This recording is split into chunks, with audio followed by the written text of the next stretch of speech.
ఈ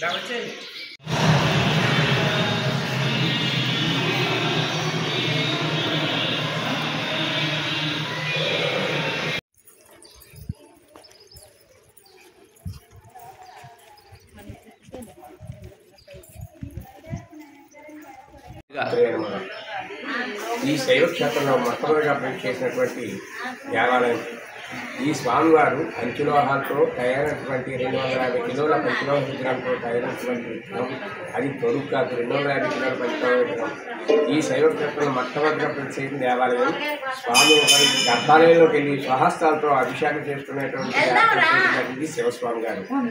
అలాగనే ఈ స్వామివారి దగ్గర అభిషేకం చేసుకున్నటువంటి వారందరూ కూడా స్వప్నంలో శివస్వామి రూపంలో కానీ, పంచలోహేశ్వర స్వామి రూపంలో కానీ, నాగేంద్రుడి రూపంలో కానీ స్వప్నంలో కనపడటం జరుగుతుంది. అలాగే వచ్చినటువంటి భక్తులకి, అభిషేకం చేసుకున్నటువంటి భక్తులకి, వచ్చినటువంటి భక్తులకి కూడా ఏ సంకల్పం అయితే అనుకున్నారో ఆ సంకల్పం నెరవేరడం జరిగింది. అందుకనే ఈ స్వామివారికి వచ్చినటువంటి భక్తులు సంకల్పలింగేశ్వర స్వామిని నామకరణం చేయడం జరిగిందండి. ఓం నమః శివాయ, నమో నమః.